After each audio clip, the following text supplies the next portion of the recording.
ዛሬ ቤተክርስቲያን ውስጥ የሚታየው ምንድነው? ሰው መብቱና ግዴታውን አውቅም። የቤተክርስቲያንን ህግ የቤተክርስቲያንን አስተዳደር ህግ የሃይማኖቱን ህግ አውቅም። ሰውን ማምለክ ነው የሚያውቀው። ሰውን እንደ እግዚአብሔር ማየት ነው። የተነገረውን ሰምቶ መሄድ ነው። አውቅም መብቱን ብትነግሩት እናንተን እንደ ዳቢሎስ ሊቆጥራችሁ ይችላል። ትመርጥና ያ ማኔጅመንት ኮሚቴ እዚህ ያሉትን ኮኦርዲኔተሮች ተቀጣሪ ሰራተኞች የበላይ ሆነው ያስተዳድራል። አንተ የወከልከው እኛ የወከልነው እኛ በፈለግነው መንገድ እንዲያስተዳድር እናደርገዋለን። ለምን ሜምበር ነን? makes me laugh ምንድነው የምንላቸው? በእውነት የምንሄድበትን ቤተክርስቲያን አካባቢ ጋር እንኳን የቆምን እውነት መባል የሌለበትን እንላለን። እናንተ ጉጅሌዎች ብለን እንሳደባለን። እናንተ ጉጅሌዎች ብለን እንሳደባለን። እናንተ ጉጅሌዎች ብለን እንሳደባለን። እናንተ ጉጅሌዎች ብለን እንሳደባለን። እናንተ ጉጅሌዎች ብለን እንሳደባለን። ስንቶቹን ነው የምንጣላው? ስንቶቹን ነው የምንጋፈላለን? እናንተ ጉጅሌዎች ብለን እንሳደባለን። ስንቶቹን ነው የምንጣላው? ስንቶቹን ነው የምንጋፈጣቸው? አልፈራንም። አሁንም ያለው ህብረተሰብ በንቃት ላይ ያለ ነው።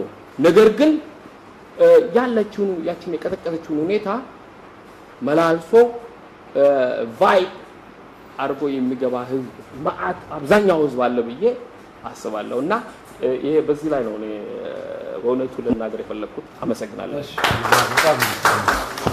እናንተ ጉጅሌዎች ብለን እናንተ ጉጅሌዎች ብለን እናንተ ጉጅሌዎች እናንተ ጉጅሌዎች ብለን እናንተ ጉጅሌዎች ብለን እንሳደባለን።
አስተልኝ ነው እንደም ስምህንና የትኛውን ቤተክርስቲያን እንደምትሳለምና እንደምታገለግል ብትነግረኝ እባክህ።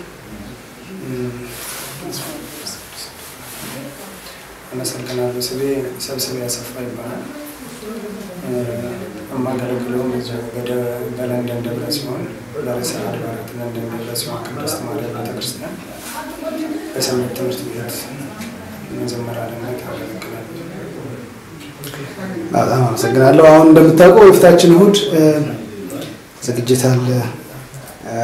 ጾሙን አብይ ጾሙን በማስታከክ ከዛም ጋር ደግሞ የተያዙ ነገሮች በቤተክርስቲያኗ ውስጥ ችግር አለ፣ ሁከት አለና ይሄን ነገር በመገንዘብ አሁን ፊታችን እሁድ የሚካሄደውን ኮንፈረንስ በምን መልኩ ነው ምዕመናኑን ወጣቱን ህፃናቱን አዛውንቶቹ ሊያስተምር የሚችለው ብለህ ታምናለህ? ያው እንግዲህ መጽሐፍ ቅዱስ ምን ይላል? በትንቢተ ሆሴዕ ምዕራፍ 4 ቁጥር 6 ላይ ህዝቤ እውቀት ከማጣት የተነሳ ጠፍቷል ይላል።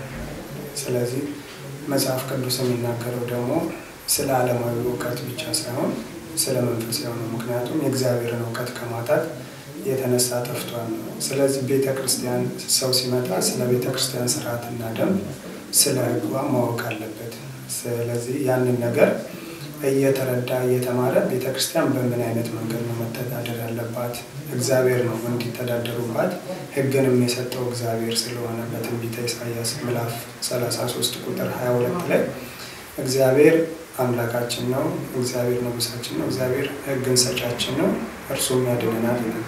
ስለዚህ ሕግን የሰጠን እግዚአብሔር ስለሆነ እግዚአብሔር በሰጠን ሕግ ደግሞ አባቶቻችን ከሐዋርያት ተቀብለው ሲወርድ ሲዋረድ የመጣልን ስርዓትና ደንብ አለና በሱ አማካኝነት መተዳደር አለባት። ህዝቡም ይሄንን ማወቅ አለበት። ቤተክርስቲያን ለዓለም ሕግን ታስተምራለች እንጂ ዓለም ለቤተክርስቲያን ሕግን አያስተምራትም።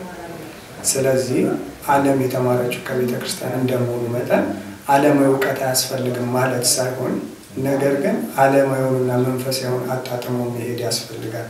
የእግዚአብሔርን ቤት በእግዚአብሔር ሕግ ዓለምን ደግሞ በዓለም ሕግ መምራት እንደሚገባ መጽሐፍ ቅዱስ በደንብ ያስተምረናል ማለት ነው።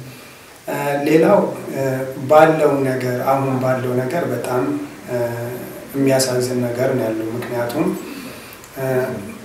እግዚአብሔር አምላካችን በስደት አገር ላይ የእሱ ፈቃድ ስለሆነ የእመቤታችን የቅድስት ድንግል ማርያም ፈቃድ ስለሆነ እችን ቤተክርስቲያን ለእኛ ለስደተኞቹ መጽናኛ አድርጋ ሰጥታናለች።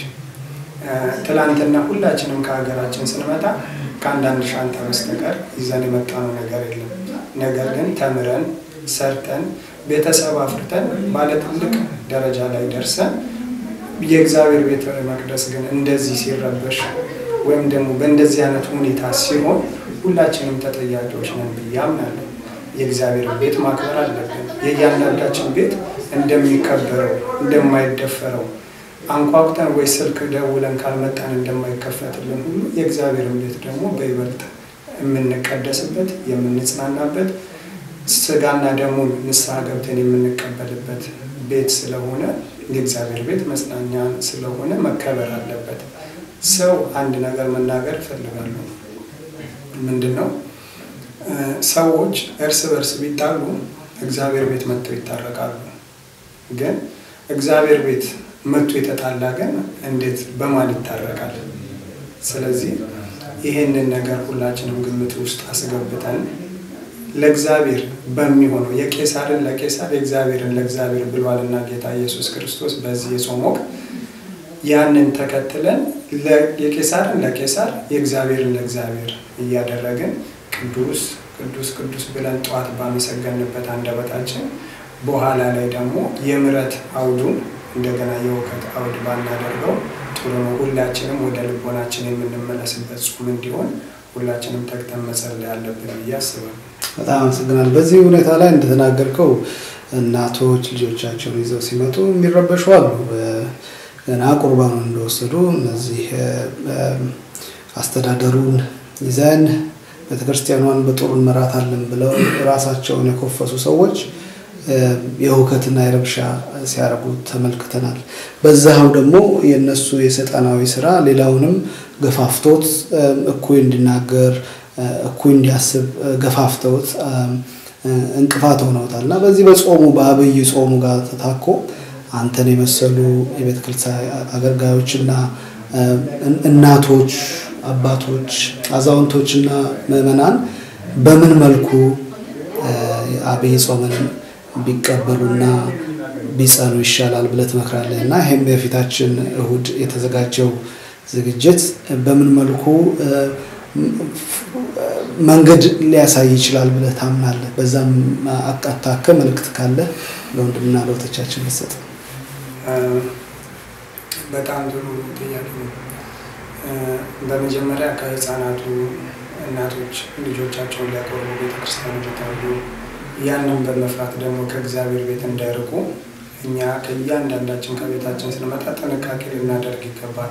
አሁን ባለው ጭቅጭቅ ጸብና ሁካታ ምክንያት ያ በተወሰኑ ሰዎች የሚነሳ ነው። በሁሉም ክርስቲያን ዘንድ ያለ ነገር ሳይሆን መቼም እንደዚህ ቤተክርስቲያን እንደዚህ ስትሆን እግዚአብሔር ደስ አይሰኝም። ደስ የሚሰኘው ማን እንደሆነ የሁላችንም ልቦና ያውቀዋል።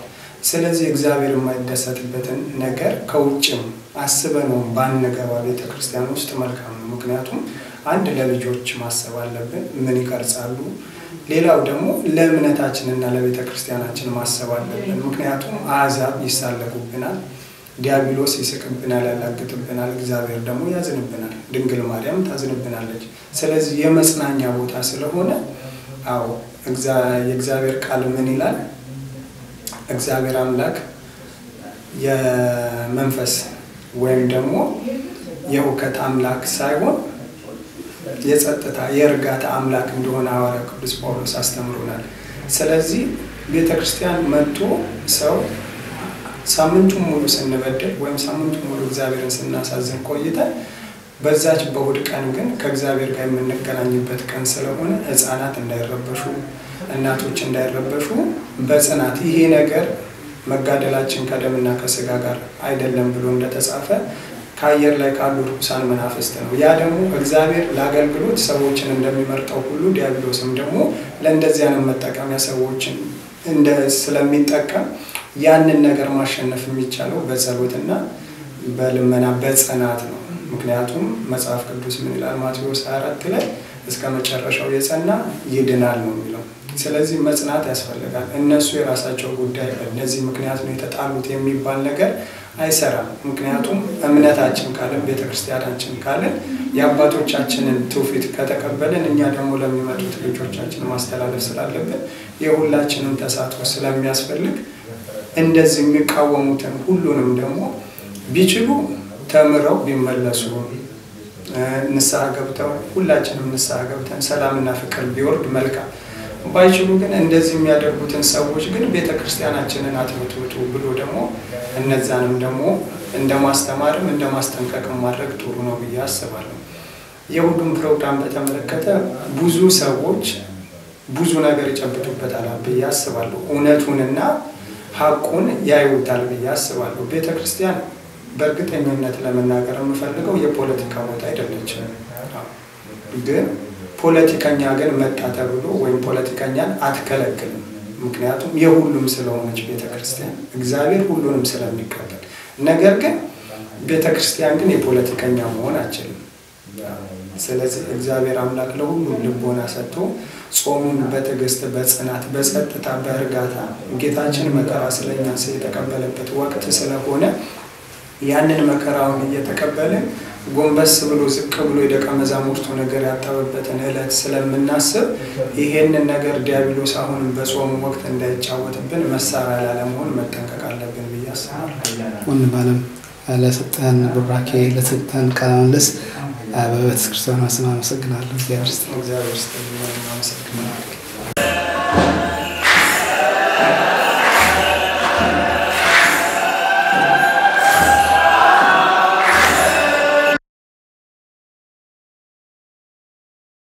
ዛሬ ቤተ ክርስቲያን ውስጥ የሚታየው ምንድነው?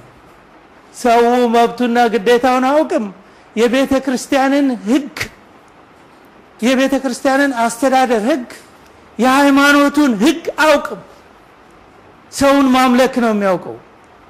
ሰውን እንደ እግዚአብሔር ማየት ነው፣ የተነገረውን ሰምቶ መሄድ ነው። አውቅም መብቱን ብትነግሩት እናንተን እንደ ዲያብሎስ ሊቆጥራችሁ ይችላል።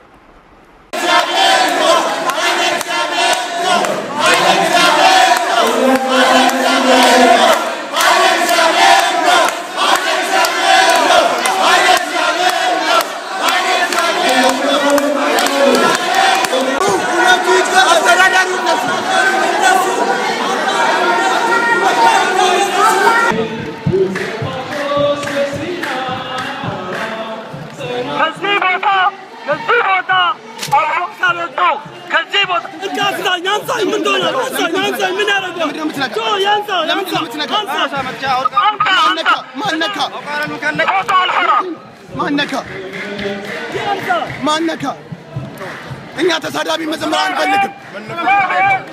ማንም ሳይነካው ይነካኛል። እግዚአብሔር ቤት ረብሻ አይፈቅድም። አባለዚህ ሁሉ ተጠያቂ ነው። የዚህ ሰላም መጥቶ ሰላም የሚሰበክበት ተሳዳቢ መዘምራን አንፈልግም። በእግዚአብሔር አውደ ምሕረት የሚሳደብ አንፈልግም። ተከታዮቻቸው ወንጀለኞች ናቸው። ካህናት የእግዚአብሔር ቤት ሲፈተን ዝም ትላላችሁ። ተሳዳቢ መዘምራን አንፈልግም። ወንድም ስምህን ታስተዋውቅም አንሆንክ እና የምታገለግል ቤተክርስቲያን ታስተዋውቅ። እሺ ለስሜ ዲያቆን ልዩ እባላለሁ። የለንደን ደብረ ጽዮን ቅድስት ድንግል ማርያም ቤተክርስቲያን ውስጥ በዲቁናና በስብከት አገልግሎት አገለግላለሁ እግዚአብሔር በፈቀደ መጠን። ደግሞ አሁን በቤተክርስቲያን ውስጥ በተፈጠረው ችግር ምክንያት የካህናት ምዕመናንና ሰንበት ትምህርት ቤት አንድ ላይ በመሆን አቅሌሲያ ማለት ደግሞ በአዋጅ ተጠርቶ የተሰበሰበ ህዝብ ማለት ነው ወይ ደግሞ ቤተክርስቲያን ማለት ነው ስሙ ትርጓሜ እና እሱ ላይ ደግሞ ቤተክርስቲያን ስርዓቷ እንዲከበር ማንነቷ ህልውናዋ ተጠብቆ እንዲቆይ በዛ ላይ ደግሞ ትልቅ ስራ እየሰራን ነው እንደ እግዚአብሔር ቅዱስ ፈቃድ። አሁን የፊታችን እሑድ ማርች 10 ዝግጅት አስባችኋል አድርጋችኋል ከጾሙ ጋር መያዣ የሚሆነ እና በዚህ አጋጣሚ ቤተክርስቲያኗ ካለባት ጊዜያዊ ችግር ጋር በመመርኮዝ ምዕመናኑ ወጣቶቹ በምን አኳያ ጾሙን እንዲጀምሩ ያለውንስ ሁኔታ እንዲገነዘቡ የሚያስችል ነገር ሰርታችኋል? እንግዲህ እንደ እግዚአብሔር ፍቃድ ሞክረናል አንተን ለመስራት።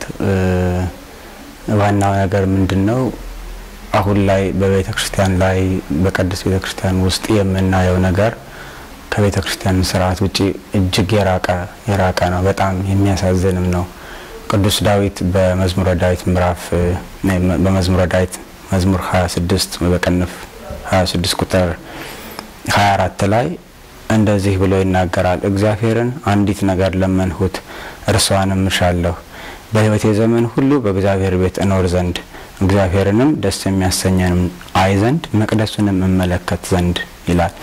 እና ምንድነው ዋናው ዓላማው ቅዱስ ዳዊት ሲናገር በእግዚአብሔር ቤት ውስጥ መኖር ብቻ አይደለም ለመና ግን በእግዚአብሔር ቤት ውስጥ ደግሞ ማየት የሚሻው አለ።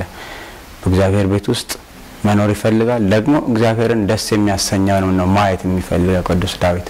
እና አሁን በጾሙ ላይ ሁሉም ክርስቲያን የሆነ ኢትዮጵያ ኦርቶዶክስ ተዋሕዶ ቤተክርስቲያን አማኝ የሆነ ሁሉ ጾሙን መጀመር ያለበት በዚህ ነው። በእግዚአብሔር ቤተ መቅደስ ውስጥ እግዚአብሔርን ደስ የሚያሰኘው ነገር እናይ ዘንድ እና ለሁሉም የምናገረው ለኔም እንደ እግዚአብሔር ፍቃድ መሆን የሚገባው ይሄንን ጾሙን እግዚአብሔርን ደስ የሚያሰኘው ነገር ብቻ በመቅደሱ እናይ ዘንድ። ብዙ ደስ የማያሰኝ ነገር አይተናል። በአባቶቻችን ጊዜ ለካህናት እና ዲያቆናት እርስ በርስ እንኳን ሲጠራሩ ቤተ መቅደስ ውስጥ ድምጽ እንዳይሰማ በእንዲህ አይነት ስርዓት ውስጥ ነው አልፈን የመጣ ነው። ካህኑ ሲጠሩ ዲያቆኑ አቤት ለማለት ከሩቁ ድምጽ እንዳይሰማ አጠገባቸው ሄዶ ነው አቤት ለማለት እንኳን የቤተ መቅደስ ክብር ያናህል ነበር።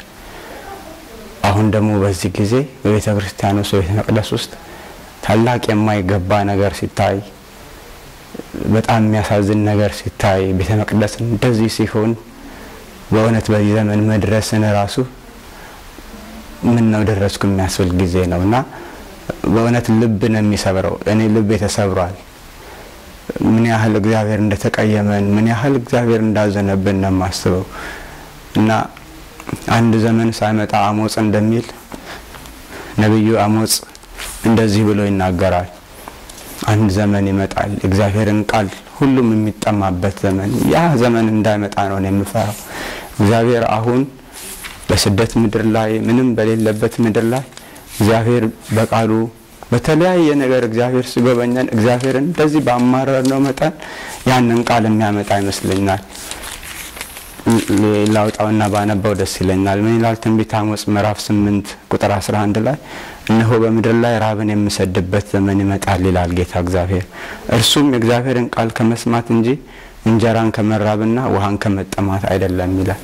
እና ያ ቀን እንዳይመጣ ነው በህይወቴ የምፈራው ያንን እግዚአብሔርን ቃል መጠማበት ጊዜ እንዳይኖር። የት ይሆን የሚሰበከው? የት ይሆን ቅዱስ ቁርባን የሚደረገው?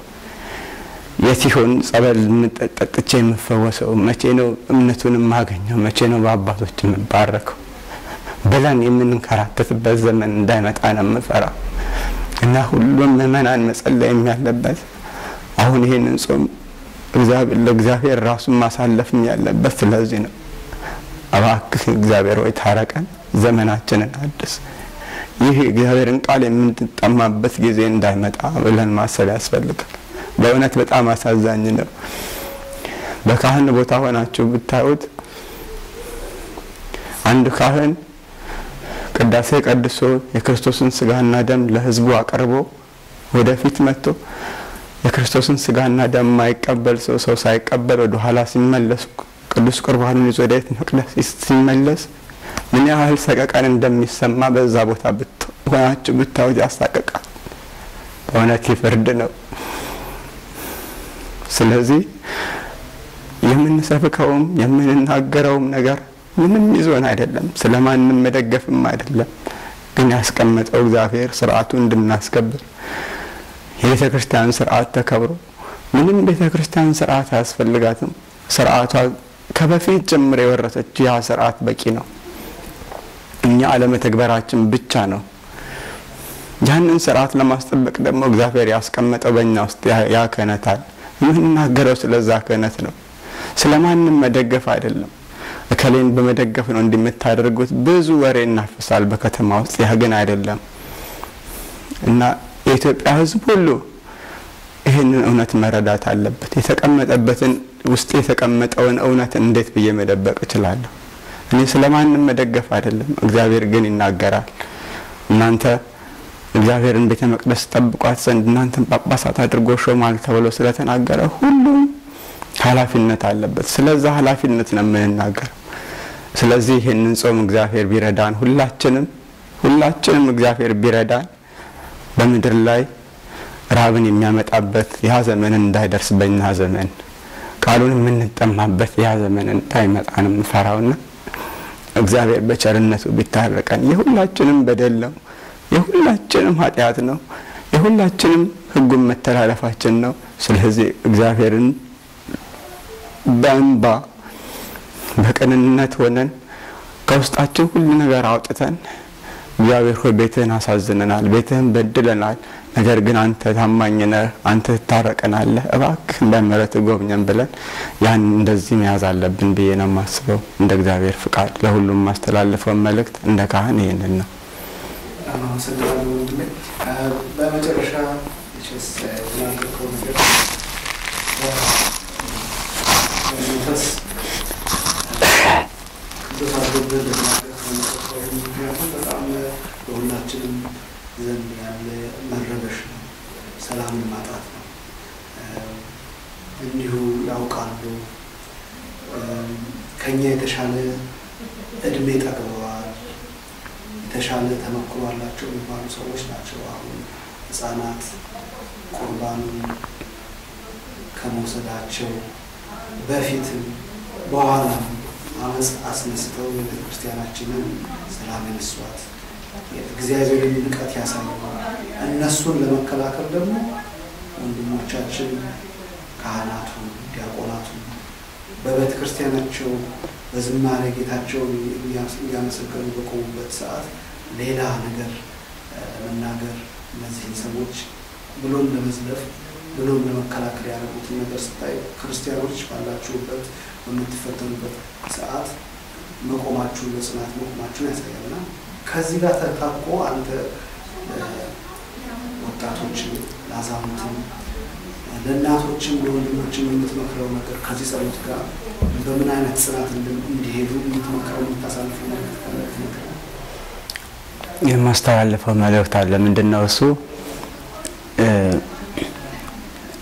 እግዚአብሔር አምላክ እስራኤላውያንን ከባርነት ከግብጽ ምድር አውጥቶ ወደ ከነዓን ምድር ካሳለፋቸው በኋላ ያሰጣቸው ነገር አለ። ሕጉንና ስርዓቱን። ሕግ ብቻ አይደለም፣ ሕግን ከስርዓት ጋር። ሕጉ ማለት አስርቱ ትእዛዛት የሰጣቸው ሕግ ነው። አሁን ለኛ ቤተክርስቲያን የዶግማ መሰረት የሚሆነው ማለት ነው።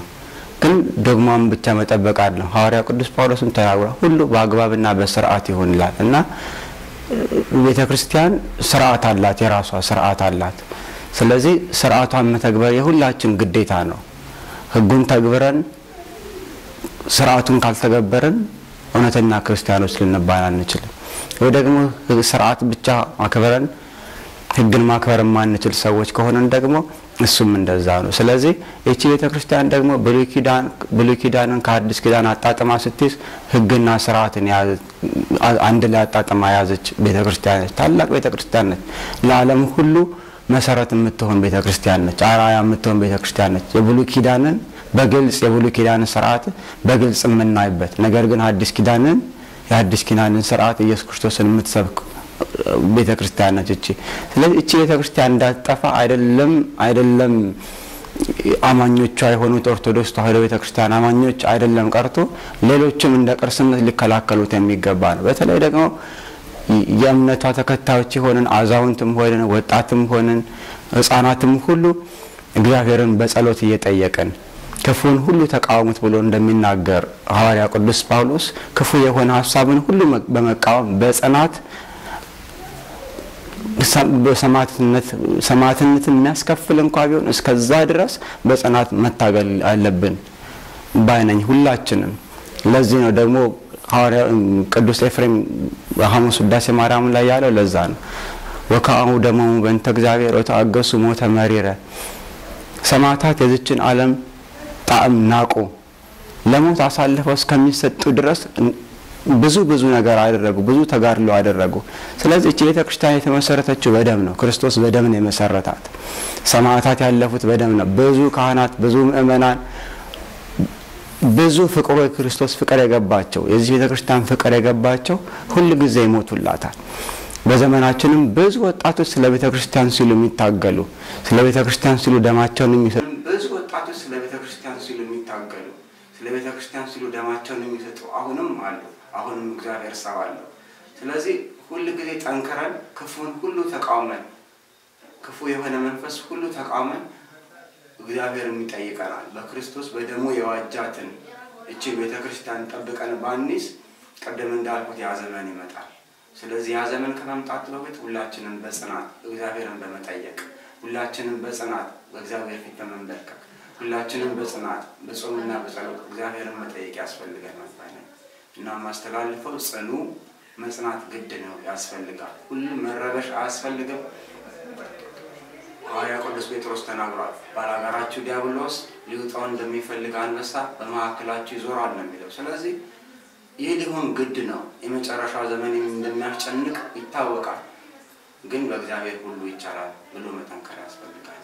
እግዚአብሔር ያክብርልኝ እንደማለት ታንኪ ዩ።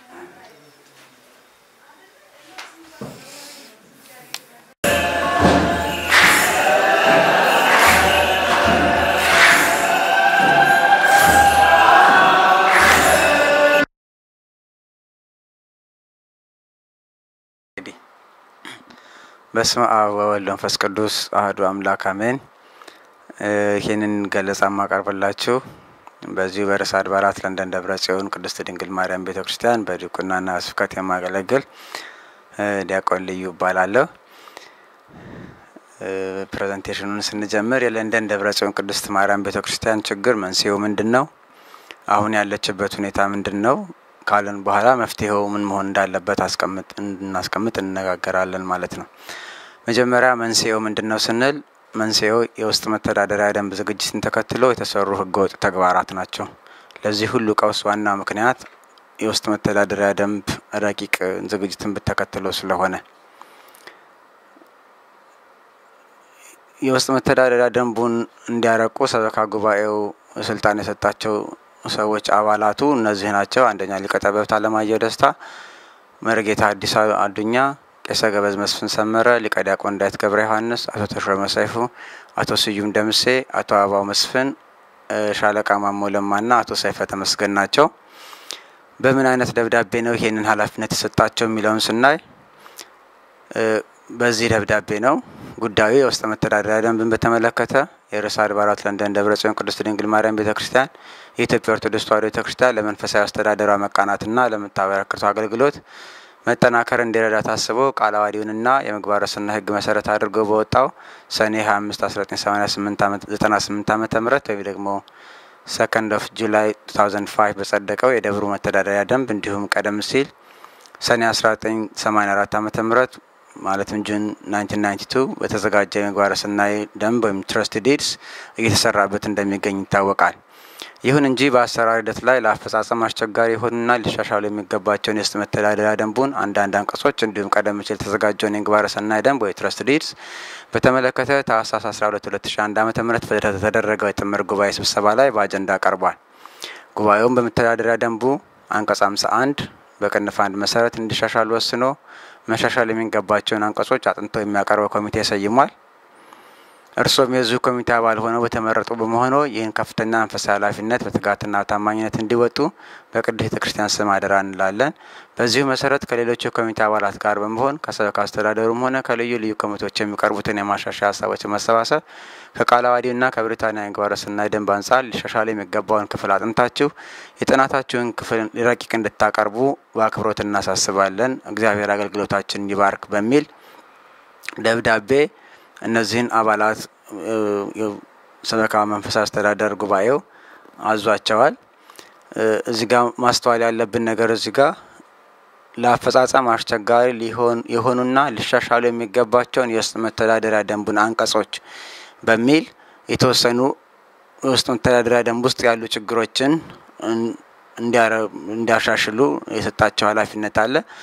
በተጨማሪ መጨረሻ ላይ ስና የጥናታችሁን ረቂቅ እንድታቀርቡ ብሎ የጥናታቸውን ረቂቅ ቀጥታ ማስገባት ያለባቸው ለሰበካ ጉባኤው እንደሆነ ሰበካ ጉባኤው ግልጽ በሆነ ጽሁፍ ይሄን አደራ ሰጥቷቸዋል። ይህ ከሆነ ሂደቱ ምን ይመስል ነበር? ይሄንን እንመልከት። ቁጥር 1 ብሪፍ ለማድረግ ያህል ይሄ የውስጥ መተዳደሪያ ደንብ 3 ስቴጆች ነበሩት። ቁጥር 1፣ ቁጥር 2፣ ቁጥር 3 ተብሎ አሁን እስካለበት ደረጃ እስከ ቁጥር 3 ማለት ነው። ቁጥር 1 ምንድነው ስንል ቁጥር 1 ሂደቱ የካቲት 1 2001 ዓመተ ምህረት ወይ ደግሞ 2009 ተጀምሯል። ከሁለት ዓመት በኋላ ሰኔ 2003 ማለትም 2011 ወደ ሰበካ ጉባኤው ቀርቧል። ምንድን ነበር ይዘቱ? የቁጥር 1 በካህናትና ሰበካ ጉባኤ ሲመረመር 95% ጥሩ የተባለለት ነበር። ነገር ግን ካህናት ከተስማሙበት ሐሳቦች ተጨምሮ የገቡበት ነገር ነበር። ማለትም ምን ማለት ነው? ካህናቱና ምእመናኑ በአሻሻይ ኮሚቴ ውስጥ የተመደቡት በአንድ ላይ ሆነው ከሰሩት በኋላ ምናልባትም ከአሻሻይ ኮሚቴ ውጪ የሆነ ሰው ባደረገበት ተጽዕኖ መሰረት ከተስማሙበት በኋላ የገባበት ነገር ነበረ። ምንድነው እነዚህ ነገሮች?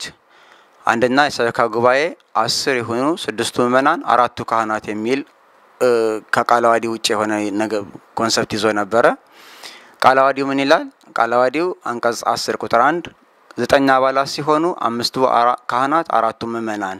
የሰበካ ጉባኤ አንድ አጥቢያ ቤተክርስቲያን ሰበካ ጉባኤ ሲኖራት 9 አባላቱ ካህናት 9 አባላት ይኖሩታል። በአጠቃላይ 5 ካህናት 4 ምእመናን የሚለውን ነው የሚያዘው። እነሱ ያሉት ደግሞ ሰበካ ጉባኤ 10 ይሁን 6 ምእመናን 4 ካህናት ይሁኑ በማለት የካህናትን ሚና ለማሳነስ የሞከሩት ሙከራ ነበር። ሁለተኛ የጥምር ጉባኤ በሰበካ ጉባኤ ስር ሳይሆን በራሱ ሰብሳቢና ጸሐፊ ኑረው በቤተክርስቲያኑ አስተዳዳሪና ጸሐፊ ስር መሆን የለብንም የሚል ኮንሰፕት ይዞ ነበር። የጥምር ጉባኤው በራሱ ሰብሳቢ በራሱ ጸሐፊ ኑረው የቤተክርስቲያኑ ወደ ሰበካ ጉባኤው ጸሐፊና ሰብሳቢ ማለት የቤተክርስቲያኑ አስተዳዳሪ ማለት ነው በእነሱ ስር መሆን የለበትም የሚል ኮንሰፕት የያዘ ነበር። ቃለ ዓዋዲ ግን ምን ይላል? ቃለ ዓዋዲ አንቀጽ 16 ቁጥር 8 በአጥቢያ ቤተ ክህነት የተቋቋሙት የሥራ ክፍሎች ተጠሪነታቸው ለቤተክርስቲያኑ አስተዳዳሪ ይሆናል ይላል። ምን ማለት ነው? በአንዲት አጥቢያ ቤተክርስቲያን ውስጥ ያሉ ንዑሳን ኮሚቴዎች በሙሉ ተጠሪነታቸው ለቤተክርስቲያኑ አስተዳዳሪ እንደሚሆን ይደነግጋል። በሶስተኛ ደረጃ አስመራጭ ኮሚቴ አባላት 1 ካህን 4 ምእመን ይሁኑ በማለት የካህናትን ቁጥር በአስመራጭ ኮሚቴ ውስጥ እንዲያንሱ የሚል ይዘት ያለበት ነበር ቁጥር 1። ይህ ደግሞ ቃለ ዓዋዲው 2 ካህናት 1 ሰንበት ትምህርት ቤት እና 2 ምእመናን የሚለውን ቃለ ዓዋዲ የሚጥስ ነው። ቃለ ዓዋዲው 2 ካህን 1 ሰንበት ትምህርት ቤት እና 2 ምእመናን ይላል። ይሄ ችግር ነበረበት ቁጥር 1። ስለዚህ እነዚህና ሌሎችን ችግሮች እነዚህ መሰረታዊ 3ቱን ችግሮችና ሌሎችም ጥቃቅን ችግሮችን ለማረም ምን ስራዎች ተሰሩ ስንል ደግሞ ካህናቱ ቃለ ዓዋዲ በሚያዘው ህግ መሰረት ይዘቱ ከሕገ ቤተክርስቲያን አስተዳደር ሕግ መውጣት አለመውጣቱን መገምገም ከሚያስገድዳቸው ክህነታዊ ስልጣን አንጻር መስከረም 2004 ዓመተ ምህረት ወይ ደግሞ 2011 አስተያየት ሰጡበት። በዚህም ላይ ይህ በእንዲህ እንዳለ በዚህም አሁን አርቃቂ ነን መውረድ የለብንም የሚሉ ሰዎች ካህናት አስተያየት መስጠት አይችሉም በማለት የተቃውሞ መግለጫ ጻፉ። ምን አይነት መግለጫ እንደጻፉ ስናይ የሚከተለውን ነገር ማየት እንችላለን። ይሄንን ጽሁፍ ጽፈዋል ማለት ነው። ምንድነው ያሉት? ዋናው ተቃውሞ ያደረጉት ነገር እዚህ ጋር እንደምናነበው የሰበካ አስተዳደር ጉባኤው ሊቀመንበር የሆኑት አባ ግርማ ሁሉንም የሚወክለውን የሰበካ አስተዳደር ጉባኤውን አስተባብሮ ከመምራት ይልቅ ሰበካ አስተዳደር ጉባኤ ውስጥ ያሉትን ካህናት በመያዝ ሌሎች ካህናትን በመጨመር ከካህናት እይታ አኳያ ብቻ ረቂቁን እንደገና የሚያርም የካህናት ክፍል አቋቁመው እሳቸውም አብረው ማረም ጀመሩ እና ሌሎችም የሚል ነገር አካተዋል። ነገር ግን መላከ ጽዮን አባ ግርማ ግን እዚህ ጋር የተደረገው ነገር ምንድነው?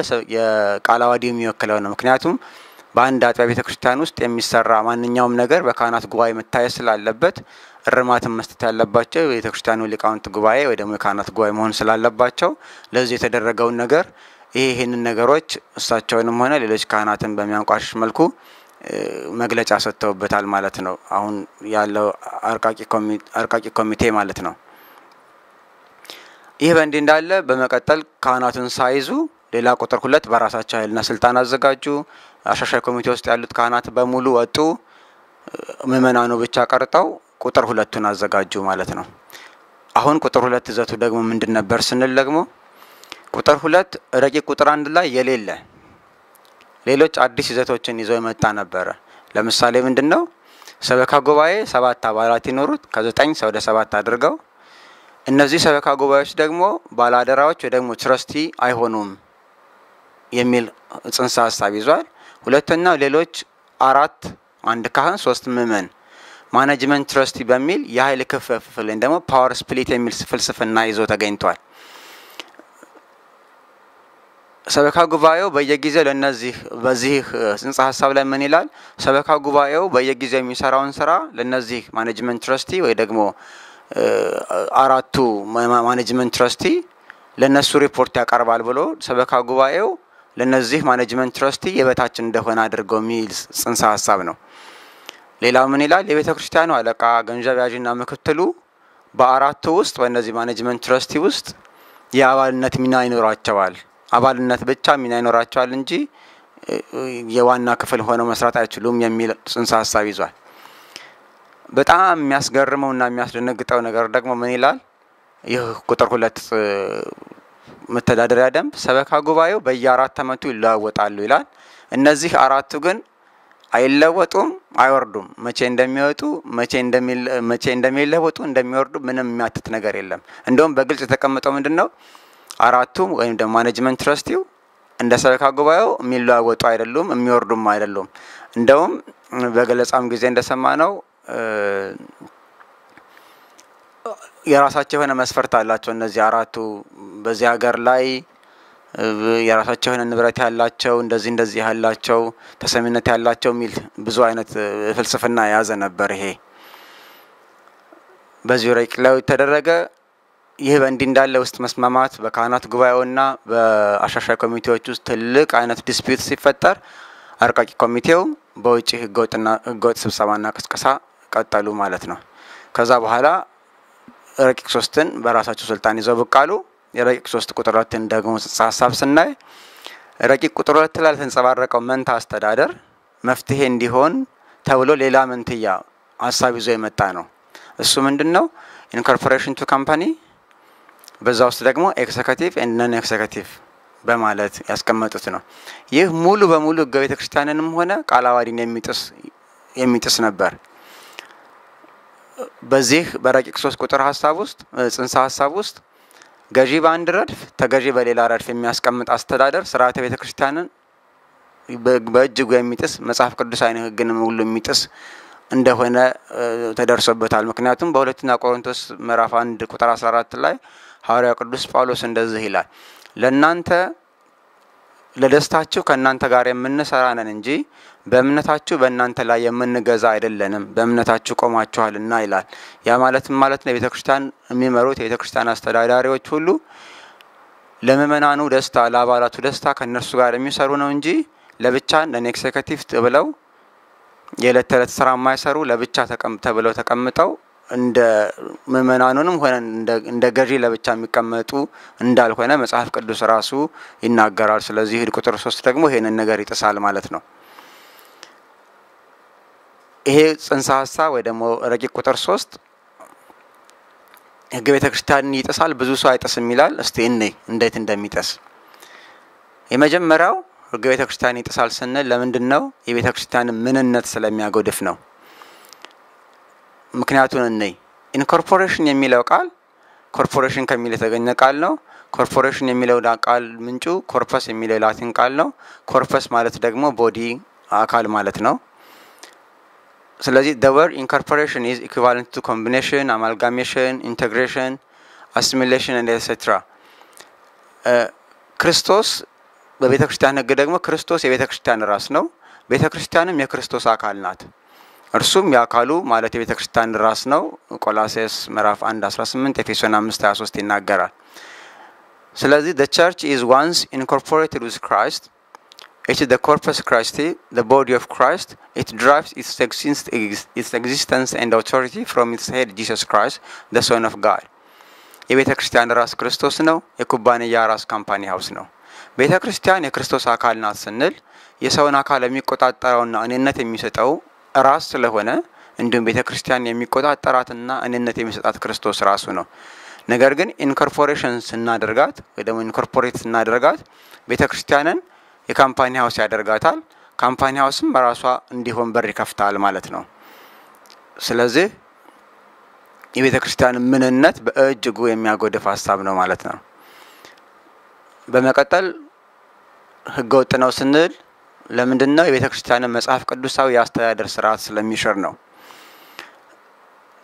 መጽሐፍ ቅዱስ ስለ ቤተክርስቲያን አስተዳደር ሲናገር የቤተክርስቲያን የስልጣን ምንጭ ክርስቶስ ራሱ እንደሆነ በሉቃስ ወንጌል ላይ እንደተናገረው ራሱ ክርስቶስ ደቀ መዛሙርቱ ደግሞ እጅ በመጫን ሌሎች ተከታዮቻቸው ሌሎች ከነሱ በታች ያሉ ደቀ መዛሙርቱን እንዲህ ያለ ጳጳሳት አሁን ያለው አስተዳደር ጳጳሳት ኤጲስቆጶስ ቆሞስ ካህን እያለ የሚሄደውን አስተዳደር ራሱ ከክርስቶስ ምንጭ የመጣ ከክርስቶስ ስልጣን እንደመጣ ይናገራል። ስለዚህ የስልጣን ቤተክርስቲያን ስልጣን ምንጩ ክርስቶስ ነው። እንደዚህ ነው ስንል ምን ማለት ነው? ኤፌሶን 4:11 ላይ እንደሚናገረው እርሱም አንዳንዶች ሐዋርያት፣ ሌሎቹ ነቢያት፣ ሌሎቹ ወንጌልን ሰባኪዎች፣ ሌሎቹ እረኞችና አስተማሪዎች እንዲሆኑ ሰጠ ሲል እረኛ ምን ማለት ነው? የቤተክርስቲያን የሚጠብቁ እንደማለት ነው። ስለዚህ የቤተክርስቲያን ምንጭ የስልጣን ምንጩ ክርስቶስ ራሱ ነው። ግን ክርስቶስ ራሱ ነው ስንል ምን ማለት ነው? አባላት ሹሞቻቸውን መምረጥ አይችሉም ማለት አይደለም። ግን በቤተክርስቲያን ሕግ ስናይ ምንድነው? አባላት ሹሞቻቸውን በድምጽ ምልጫ ሲመርጡ እየሾሙ አይደለም። በድምጽ ምልጫ ይህ ሰው ይመራናል፣ ይህ ሰው ሰበካ ጉባኤ ሆኖ በአገልግሎት ይሰራል ስንል በመሪነት አገልግሎት ይሰራል ስንል እና ስናጸድቅለት ምን ማለት ነው? እየሾምነው ሳይሆን ይህን ጥሪ እግዚአብሔር ጠርቶታል፣ ይህንን ጥሪ ደግሞ ተገንዝበናል ተቀበለናል የሚለውን ለማስመስከር ያህል ብቻ ነው። ክርስቶስ ራሱ በዘረጋው መንገድ ይህ ነው። ከዚህ ውጪ የሆነ ክርስቶስ በዘረጋው መንገድ ካልሆነ በቀር ቤተክርስቲያን ለማስተዳደር የሚደረግ ሰጣ ገባ ፈጽሞ አግባብም እንዳልሆነ መጽሐፍ ቅዱስ ይናገራል። በመቀጠል የቤተክርስቲያን የስልጣን ምንጭ በማንኳሰስ ዓለማዊ አስተዳደር እንዲሰፍን ስል ያደርጋል። እዚህ ጋር ብዙ የሚያስደነግጥ ይመስለናል። ምናልባት ቤተክርስቲያን በዲሞክራሲ አትስተዳደርም፣ የሚያስተዳድራትም ራሱ ክርስቶስ ከዲሞክራሲ እጅግ በላቀ መለኮታዊ ጥበብ ነው። ይህን ስንል እውነት ለመናገር ዲሞክራሲን የምታስተዋውቅ ቤተክርስቲያን ናት። ከራሱ ከኢየሱስ ክርስቶስ የተማርነው ይሄንን ነው። ክርስቶስ የመጣው ወደዚህ ምድር ለህዝቦች ሁሉ አርነት ነጻነት ለመስጠት ነው።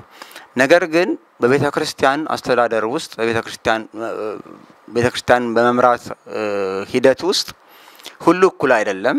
እንዴት ስንል ካህን፣ ምእመን ለምሳሌ ካህን ስንልም በካህናት ውስጥ ደግሞ ተዋረድ አለው። ዲያቆን፣ ቄስ፣ ጳጳስ፣ ሊቀ ጳጳስ፣ ፓትርያርክ እንደዚህ አይነት ሂደቶች አሉት።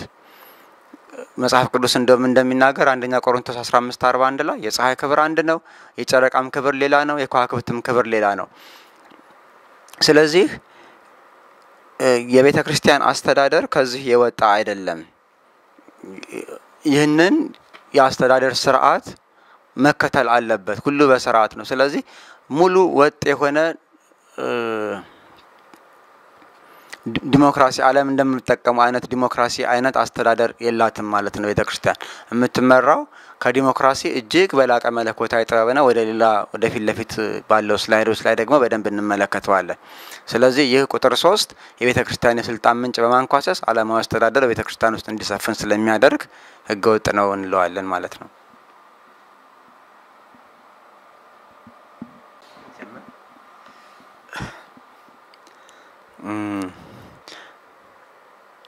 በዚህ ላይ ሐዋርያው ቅዱስ ጳውሎስ ወደ ቆሮንቶስ ሰዎች በአንደኛ ቆሮንቶስ ምዕራፍ 2 ቁጥር 4 ላይ እንደዚህ ብሎ ይጽፋል። እምነታችሁ በእግዚአብሔር ኃይል እንጂ በሰው ጥበብ እንዳይሆን ቃሌም ስብከቴም መንፈስና ኃይልም በመግለጥ እንጂ በሚያባብል በጥበብ ቃል አልነበረም ብሎ ይናገራል ሐዋርያው ቅዱስ ጳውሎስ። ስለዚህ የቤተ ክርስቲያን የስልጣን ምንጭ ራሱ ክርስቶስ ነው። የሚያስተዳድረው ደግሞ ዓለም በሚጠቀምበት በዓለም ጥበብ ሳይሆን መንፈሳዊ በሆነ ቴዎክራሲ በሚባል አስተዳደር ነው ቤተክርስቲያን የምትተዳደረው ማለት ነው። ሌላው ይሄ ረቂቅ ቁጥር 3 ከቀኖና ቤተክርስቲያን ውጪ ነው ስንል ምን ማለት ለምንድነው ወይ ደግሞ አይጠቅመንም ብለን የተቃወምንበት ምንድነው? ለሰዎች ህልውና እንጂ ለቤተክርስቲያን የማይጠቅም በመሆኑ ነው። ይህንን እንመልከት። በአርቃቂ ኮሚቴው በተደጋጋሚ የሚነገርለት ቤተክርስቲያኒቷ ወደ ቻሪታብል ሊሚትድ ባይ ጋራንቲ ብትቀየር ጥቅሞች ተብሎ የሚነገርለት ነገርን ሲያስቀምጡት እንደዚህ ይላሉ። አንደኛው ፍሌክሲቢሊቲ አለው ይላሉ። ያ ማለት ነው there is a power in the Companies Act 2006 to alter both the subject of a company and the regulation which governs administrative matters. እና is flexible ውስጥ ያለውን ህግ ለመቀያየር የውስጥ ደንብም ሆነ አንዳንድ ነገሮችን ለመቀያየር is so flexible። ስለዚህ ይሄ ይጠቅማል ተብሎ እንደ ጥቅም የሚወራለት ነው። ሁለተኛው corporate identity ያ ማለት ነው the company is a legal person capable of owing property or taking or defending action in a court። እና ካምፓኒ በራሱ ኢንቲቲ ያለው ስለዚህ በራሱ መከራከር ይችላል። የኮርት ክርክር ቢኖርበት ፕሮፐርቲም ደግሞ እንደዚህ ሀብት ንብረትን ደግሞ በራሱ ማድረግ ይችላል የሚል እንደ ጥቅም ተደርጎ የሚነገርለት ነገር አለ። ሶስተኛው ሊሚትድ ሊያቢሊቲ ይላል። That means the company is a legal person and its debt and contracts belong to the company itself and not to its member. ምንድነው ለአባላቱ ወይም ደግሞ ለመሪዎቹ የቤተክርስቲያኒቷ እዳ በቤተክርስቲያን በኩል የሚፈጠሩ እዳዎች በሙሉ ወደ ሰዎች አይሄዱም። በራሷ ብቻ የምትከራከራለች።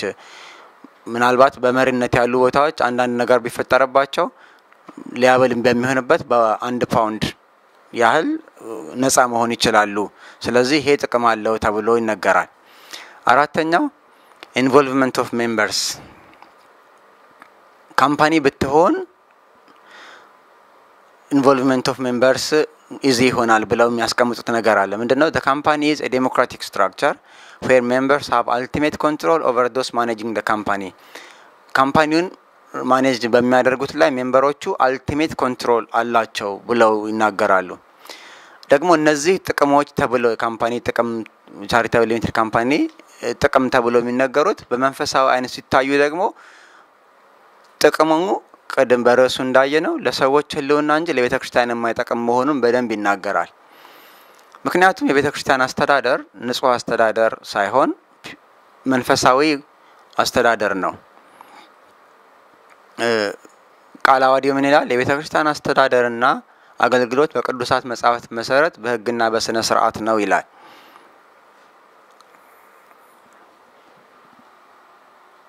ምን ማለት ነው? አንዴ ካምፓኒ ሌላ አትሆንም፣ ሌላ ጊዜ ደግሞ ካምፓኒ ብትሆን ይበጃታል በሚል ሌላ ጊዜ ካምፓኒ ትሁን ተብሎ የተጻፈ ጽሁፍ ላይ ደግሞ እንደዚህ ይላል።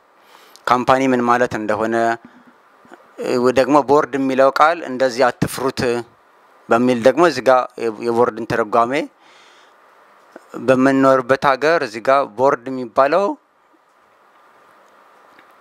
ስያሜው ጉባኤ ለማለት ነው። ቦርድ የሚለው ቃል ስብስብ የሚለው ቃል መግለጫ በመሆኑ የአንድ ነገር ተቀጽላ ቃል ሆኖ ስራ ላይ ይውላል እንጂ ቦርድ የሚለው ቃል ብቻውን ያስተዳደር መዋቅር ወይም የስልጣን እርከን አይደለም።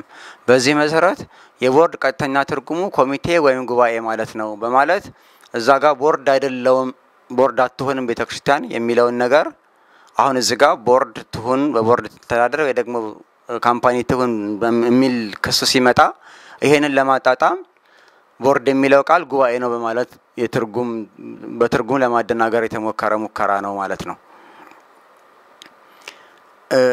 ይህ እውነታ ሆኖ ሳለ አሁን በመቀጠል እስቲ አሁን ልምድ አሁን እውነት ትሁን አትሁን የሚል ራሳችንም እንደው ብትሆንስ የሚል ነገር ስንመጣ መቼም ልምድ ማየት አስፈላጊ ስለሆነ ሌሎች ቤተክርስቲያናት ብዙ ቤተክርስቲያናት አሉ። የአርመኒያ ቤተክርስቲያን፣ ኮፕቲክ ኦርቶዶክስ እነዚህ ሁሉ ቤተክርስቲያናት ቤተክርስቲያናቸውን በብሪታንያ ውስጥ ሲኖሩ እንዴት ነው ያስመዘገቡት የሚለውን ነገር ስናይ እውነቱ ይሄ ይሆናል።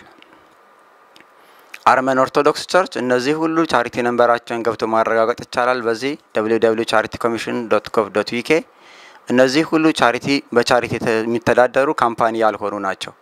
የአርመን ኦርቶዶክስ የኮፕቲክ ኦርቶዶክስም እንደዛው ሩሲያን ኦርቶዶክስ ቸርችም እንደዛው ግሪክ ኦርቶዶክስ ቸርችም እንደዛው። ስለዚህ እነዚህ አብያተ ክርስቲያናት ተቋሞቻቸውን እንጂ ራሳቸውን በካምፓኒነት አላስመዘገቡም። ያ ማለት ነው ቤተክርስቲያኗ ለምሳሌ ለንደን ደብረ ጽዮን የራሷ የሆነ አንድ ፎቅ ብትገነባና እዛ ውስጥ ለምሳሌ ብታከራይ ምን ብትል ያንን ካምፓኒ ብታደርግ ወይ ደግሞ ትምህርት ቤት ብትገነባ ያንን ትምህርት ቤቷን በካምፓኒ ብታስተዳድር ካምፓኒ አድርጋ እንደዛ ይቻላል። ነገር ግን የራሷ ቤተክርስቲያኗን ወደ ካምፓኒ መቀየር ግን ህገወጥ ነው። ስለዚህ ሌሎች አብያተ ክርስቲያናትም ደግሞ እንደዛ ነው ያደረጉት። በሙሉ እነዚህን ብታዩ ቤተክርስቲያናቸውን በቻሪቲ ኮሚሽን እንጂ በካምፓኒ ያስመዘገቡ አብያተ ክርስቲያናት አይደሉም። ግን በካምፓኒ መዝገብ አለባት የሚሉ ሰዎች ምክንያታቸው ምንድነው ስንል አንደኛ የቤተክርስቲያንን ሀብትና ንብረት በአግባቡ ለማስጠበቅ ይላሉ። የቤተክርስቲያንን ሀብትና ንብረት በአግባቡ ለማስጠበቅ ሲሉ አሁን እየተጠበቀች አይደለም የሚል ንምረት ኖራቸው ነው። ግን ይህን ይበሉ እንጂ በአደባባይ የዛሬዎቹ ከሳሾች ለህዝቡ የቤተክርስቲያኑ ሀብትና ንብረት በአግባቡ እየተጠበቀ እንደሚገኝ ግን መስክረው ነበር። ይሄንን ገብቶ ማረጋገጥ ይቻላል። የኦዲት ኮሚቴ ሪፖርት 2011 ላይ ማየት ይቻላል። ሁለተኛ ምክንያታቸው ምንድነው? የቤተክርስቲያኗ ንብረት ህንጻ በአራት ሰዎች እጅ የሚሸጥ መሆኑ መሸጥ መለወጥ ይችላሉ የሚል አስተያየት ነው። ቀደም ያየነው ነው። እንደማይሸጥ እንደማይለወጥ ያስቀመጡት ነገር ስላለ ማለት ነው። ሌላው ሶስተኛ አሁን ካለንበት የእድገት ደረጃ ጋር የሚመጥን አስተዳደር ያስፈልጋል የሚል አስተያየት ስለሚሰነዝሩ ነው። የቤተክርስቲያኗ እድገት በአባላት ብዛት በንብረት መጠን ብቻ የሚለካ ከሆነ አድጋለች ማለት ይቻል ይሆናል። ነገር ግን ቤተክርስቲያኗ ከተመሰረተችበት ዓላማ አንፃር የምንለካ ከሆነ እጅግ በሚያሳዝን ሁኔታ ወደ ተሳተ መንገድ እንድትመራ እየተገፋች ነው። ቤተክርስቲያን በአውሮፓ የምትገኝ እንደመሆኗ ዘመናዊ አስተዳደር ያስፈልጋታል በሚል ፈሊጥ በካምፓኒ ህግ መመራት አለባት። ቃላዋዲ በውጭ ሀገር ላሉ ቤተክርስቲያን አያገለግልም። በቤተክርስቲያን የመለኮት አገዛዝ የለምና የቤተክርስቲያን አባላት ማንኛውንም ቀኖና ቤተክርስቲያን የማስተካከል መብት አላቸው ማለት የሚነሳባት የክርክር መድረክ እንድትሆን መንስኤ ሆኗል። ነገር ግን መጽሐፍ ቅዱስ እንደሚናገር በአንደኛ ቆሮንቶስ 2:13 ላይ መንፈሳዊ ነገር ከመንፈሳዊ ነገር ጋር አስተያይተን መንፈስ በሚያስተምረን ቃል ይህን ደግሞ እንናገራለን እንጂ የሰው ጥበብ በሚያስተምረን ቃል አይደለም ብሎ ሐዋርያው ቅዱስ ጳውሎስ የቤተክርስቲያን አስተዳደር ከዘመን ጋር አብሮ ዘመናዊ ማድረግ እንደሌለበት በሚገባ አስረድቷል። የሰው ጥበብ ሳይሆን እግዚአብሔር በሚናገረን በመንፈሳዊ ጥበብ ብቻ ቤተክርስቲያን እንደምትመራ ሲያስረዳ ነው። ሌላው ምንድነው ምክንያቱ መቀየር አለበት የሚሉት ቀደም ሲል ያውነ ጳውሎስን ስም አንጠራም፣ ነገር ግን መንበሩ አዲስ አበባ ያደረገውን ቅዱስ ሲኖዶስ እንቀበላለን የሚል አቋም ቤተክርስቲያኗ ይዛ ስለነበር ከእናት ቤተክርስቲያን ጋር ያለን ግንኙነት መልክ ሊይዝ ይገባል በሚል አቋም ይህንን አንቀጽ ከትርስቴ ጋር ለማውጣት ነው ዋንኛው መንስኤው ወደ ካምፓኒ ለመቀየር ይህንን የነሱን ሪፖርት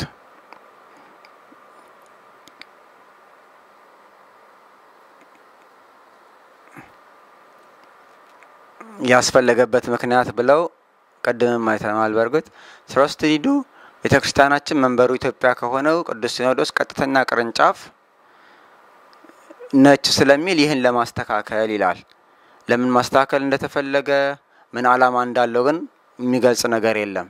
ስለዚህ ዋናው በቤተክርስቲያኒቷን ወደ ካምፓኒ ለመቀየር ዋነኛው ፍላጎታቸው እቺን አንቀጽ ቤተክርስቲያናችን መንበሩ ኢትዮጵያ ከሆነው ቅዱስ ሲኖዶስ ቀጥተኛ ቅርንጫፍ አላት የሚለውን አንቀጽ ለማስወገድ እንደሆነ ግልጽ ነው።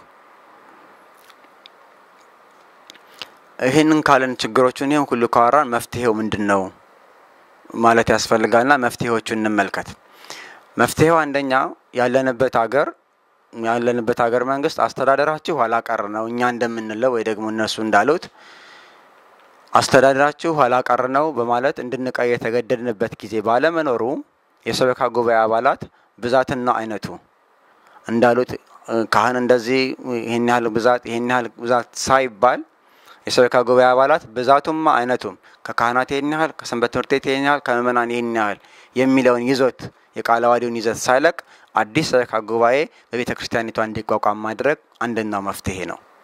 ሁለተኛ ቤተክርስቲያኒቷ በሰበካ ጉባኤ ትረስቲነት የሚቀጥልበት አሰራር የቤተክርስቲያንን ስርዓት የማይጥስ በመሆኑ በዚህ መልክ የቤተክርስቲያን ንብረት ልክ እንደ ሌሎች እህት አብያተ ክርስቲያናት ቀደም እንዳየናቸው እንደ አርሜኒያ እንደ ሩሲያ እንደ ኮፕቲክ ቸርች የሚያስጠብቅ ስርዓት ያላት በመሆኑ ምንም ለውጥ ሳይደረግ መቆየት።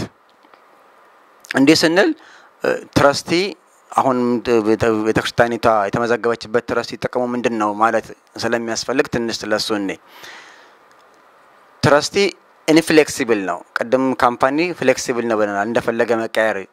ትረስቲ ግን ኢንፍሌክሲብል ነው። ያ ማለት ነው the objectives of a trust deed can only be altered by a court order and only then in certain circumstances ይላል። ስለዚህ ቤተክርስቲያኒቷ ያስቀመጠችውን ትረስት ዲድ እንደፈለገ መቀየር ስለማይችል የቤተክርስቲያኒቷን ህልውና በስርዓቱ የሚያስጠብቅ ሲስተም ነው የትረስቲ አስተዳደር አሁን ያለበት። ሁለተኛ personal liability. Trustees do not have advantage of limited liability. ምን ማለት ነው?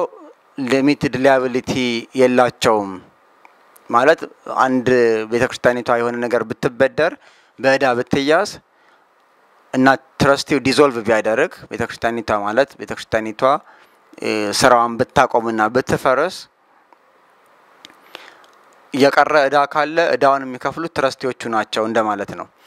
ግን እነሱ በሚሉበት መንገድ ሳይሆን but the trustees are entitled to be indemnified by the trust that is they can reclaim any monies rightfully due from the trust bank account. በተፈጠሩ ትንንሽ ጥቂት ነገሮች ሁሉ ግን አሁን እነሱ በሚያስፈራሩበት መልኩ የተፈጠሩትን ጥቂት ነገሮች ሁሉ ቀጥታ ወደ ትረስቲዎቹ ነው የሚያገባቸው የሚሉት ነገር ውሸት እንደሆነ ይሄን ያስረዳል። ትረስቲዎቹ ተጠያቂ የሚሆኑት ቤተክርስቲያኒቷ ፈርሳ ከቻሪቲ ኮሚሽን ውስጥም ስትወጣ ዲዞልቭ ሲያደርግ በዛን ጊዜ ቤተክርስቲያኒቷ አይዳ ካለባት እነሱ ይከፍላሉ ለማለት ነው እንጂ አሁን ላይ ቤተክርስቲያኒቷ እንቅስቃሴ ላይ ባለችበት ጊዜ ውስጥ ችግር ቢፈጠር the trustees are entitled to be indemnified by the trust. ስለዚህ they are entitled ምን ለማድረግ የትረስትን ባንክ አካውንት ተጠቅመው ያለባቸውን ዕዳ ክሊር ማድረግ እንደሚችሉ ይሄንን በቻሪቲ ኮሚሽንም በምንም አይነት መልኩ ያለውን ነገር ማረጋገጥ ይቻላል ማለት ነው። ሶስተኛ transfer of asset to a new appointees. When a new trustees are appointed to the property of the trust will have to be transferred into new names. ያ ማለት ነው ሰበካ ጉባኤ ወይ ደግሞ ትረስቲዎች ባላደራዎች ሲቀያየሩ ሰበካ ጉባኤ በየ3 አመቱ ወይ በየ4 አመቱ በሚቀያየርበት ጊዜ የቤተክርስቲያኑ አሴት የቤተክርስቲያኑ በእነሱ ስም የተመዘገበው ነገር ወደሚቀጥሉት ሰዎች ይተላለፋል ማለት ነው። ያ ደግሞ በጣም ብዙ ጥቅም አለው። የቤተክርስቲያን አስተዳዳሪዎች የቤተክርስቲያን ባላደራዎች በተመረጡ መንፈስ ቅዱስ በየጊዜው የሚያስቀምጣቸው ባላደራዎች በየጊዜው የተለዋወጠ ይሄዳል ማለት ነው። ስለዚህ ትራንስፈር ማድረግ ይቻላል። አንድ ሰበካ ጉባኤ የአገልግሎት ጊዜ ሲያልቅ ወደሚቀጥለው አሴቱ ምንም ወደዛ ይተላለፋል ማለት ነው። ይሄንን ተቃዋሚዎች ወይ ደግሞ ካምፓኒ ሊሚትድ መሆን አለባት የሚሉ ሰዎች እንደ ጉዳት ነው የሚያዩት። ይህ የትረስቲ አስተዳደር ግን ለቤተክርስቲያን እንዴት ይጠቅማል የሚለው በመንፈሳውያን ሲታይ ግን ይሄንን ይናገራል። ቤተክርስቲያን ለማስተዳደር የሚመረጡ ባላደራዎች ህይወታቸውን እንኳን ሳይቀር ለመስጠት መስዋዕት እንዲሆኑ ነው። ፉሊ ሊያብል ቤተክርስቲያን እንዲህ ነው የሚለው። ሐዋርያት ቤተክርስቲያን ሲያስተዳድሩት እንደዚህ ነው። ፉሊ ሊያብል ናቸው። ቤተክርስቲያን የሚመጣባትን ነገር ሁሉ እስከ ህይወቴ ድረስ መስዋዕቱን ያገለግላለው የሚል ነው። ትረስት ደግሞ እንደዛ ነው የሚያስቀደው። ከቤተክርስቲያን ህግና ስርዓት ከመንፈሳዊ ህግና ስርዓት ጋር የሚጣጣም ህግ ነው ማለት ነው። ሌላው የቤተክርስቲያን አስተዳደር ህግ ወይም ደግሞ ቃለ ዓዋዲ በፈለግነው ሰዓት የምንሽረው ሳይሆን በሲኖዶስ ትእዛዝ ብቻ መሆኑን ይናገራል። ስለዚህ እዚህ ጋር ኢንፍሌክሲብል መሆኑ ትረስት ዲድሱ ኢንፍሌክሲብል መሆኑ ይሄንን የቃለ ዓዋዲውን ለመጠበቅ ያስችለናል ማለት ነው። የውስጥ መተዳደሪያ ደንብም ሆነ ትረስት ዲድሱ ከቃለ ዓዋዲው አንፃር ከሄደ ያ ማለት ነው የቃለ ዓዋዲውን ጽንሰ ሐሳብ የያዘ ስለሆነ ቃለ ዓዋዲው አይቀያየርም በየጊዜው። ከዛ በኋላ ያ ትረስት ዲድ ደግሞ በትረስት ስርዓት መሰረት ኢንፍሌክሲብል ስለሆነ ይሄንን የቃለ ዓዋዲ ህግን ጠብቆ እንዲቆይ ያደርገዋል ማለት ነው። ስለዚህ ከቤተክርስቲያን ህግ ጋር በጣም የሚጠቅም ስርዓት ነው ማለት ነው።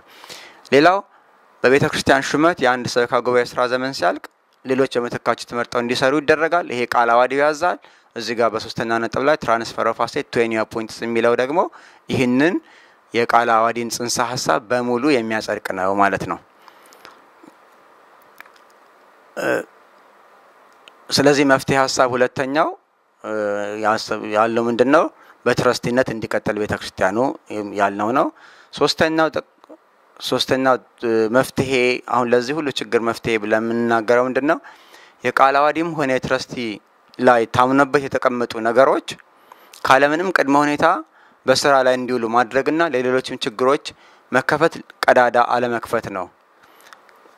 ቃለ ዓዋዲ ላይ የሚለውን ትረስት ዲድሱ ላይ የሚለው የውስጥ መተዳደሪያ ደንብ ላይ የሚለውት ነገሮች እነሱ በሚገባ ከተሰሩ በኋላ እሱ ሙሉ በሙሉ ካለምንም ክፍተት ሌሎች ችግሮችን በማይከፍት ሁኔታ ሙሉ በሙሉ ተፈጻሚነት ተፈጻሚ እንዲሆኑ ቢደረግ ለዚህ ሁሉ ነገር መፍትሄ ይሆናል ብለን እናምናለን። በአራተኛ ደረጃ ለቤተክርስቲያኒቷ የሚጠቅም ቃለ ዓዋዲውን ባለመቀየርም ብሎም የስራ ሂደቱን ተግባራዊ በማድረግ በካህናትና በምእመናን የተዘጋጀ በካህናት ጉባኤ የተመረመረ በሰበካ ጉባኤ የታረመ በሲኖዶስ የጸደቀ መንፈሳዊ የውስጥ መተዳደሪያ ደንብ ማዘጋጀት። ይሄ ሙሉ እምነታችን ነው። ምንድነው? የውስጥ መተዳደሪያ ደንቡ ጉድለት አለው መስተካከል ያለበት የሚባል ካለ በካህናትና በምእመናን ይዘጋጅ። ከዛ በኋላ በካህናት ጉባኤ ይመረመር። በዛ የተመረመረው ረቂቅ ደግሞ በሰበካ ጉባኤ ይታረም። ከዛ በኋላ በሲኖዶስ የጸደቀ መንፈሳዊ የውስጥ መተዳደሪያ ደንብ አዘጋጅቶ ቤተክርስቲያኒቷን ከዚህ ሁሉ ውቅጥንቅጥ ውስጥ ማውጣት ያስፈልጋል ማለት ነው።